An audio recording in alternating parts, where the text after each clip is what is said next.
Bienvenue dans French Baratin avec Sybille.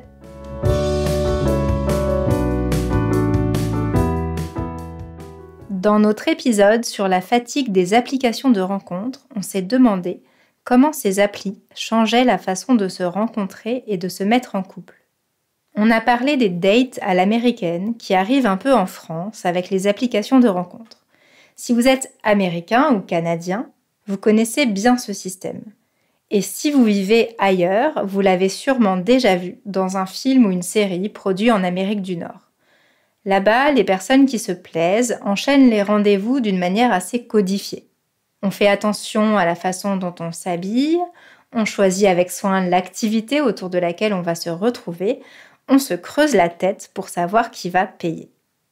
Et on peut faire des dates avec plusieurs personnes différentes en parallèle jusqu'au jour du talk, la grande discussion, à l'issue de laquelle on décide si on devient boyfriend et girlfriend, c'est-à-dire si on va former un couple officiel et exclusif.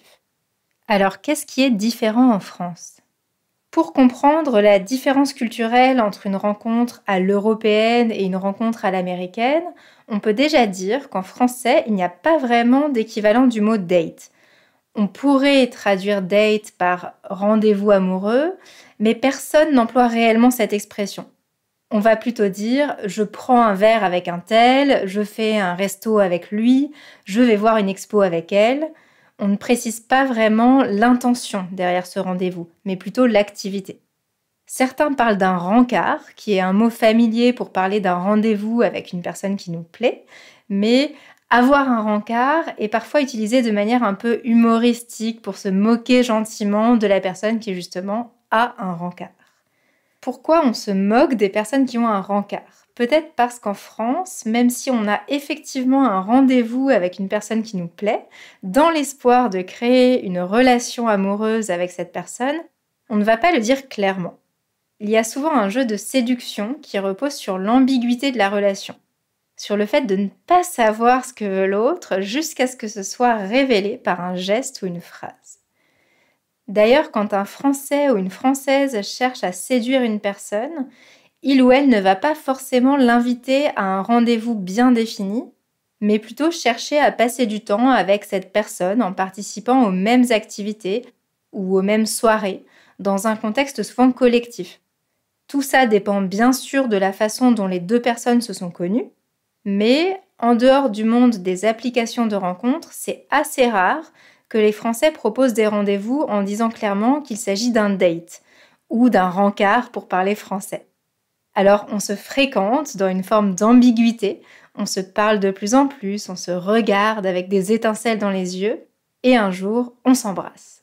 Ce jour-là, vous devenez un couple. Car en France, pour la plupart des gens, la relation amoureuse est tout de suite exclusive. Si l'on veut une relation purement sexuelle ou si l'on veut avoir plusieurs partenaires, il faut en parler clairement. Ça ne veut pas dire que la relation est forcément très sérieuse, qu'on va obligatoirement se marier ou avoir des enfants, mais plutôt qu'on se consacre pleinement à une seule personne à la fois. Un ami américain qui vit en France m'a expliqué qu'on pouvait comparer les relations amoureuses françaises et américaines au sport préféré des deux pays. Aux États-Unis, c'est comme jouer au baseball, la victoire se construit progressivement, par étapes, en suivant un chemin codifié. On va de base en base en quelque sorte. Alors qu'en France, c'est comme jouer au football. On promène le ballon sur le terrain, pendant assez longtemps il ne se passe rien, et tout d'un coup c'est le but, et la relation commence. Bien sûr, ce que je vous raconte n'est pas tout à fait universel. Chaque histoire est unique, et les applications de rencontres ont justement conduit de plus en plus de Français à avoir des dates où chacun sait très bien pourquoi il est là et où l'on discute un peu comme dans un entretien d'embauche pour savoir si une relation pourrait fonctionner. Et vous, comment ça marche dans votre pays ? Racontez-nous sur Instagram ou en commentaire sur notre Patreon, où vous trouverez d'ailleurs la transcription de nos épisodes et plein de bonus. À bientôt dans French Baratin!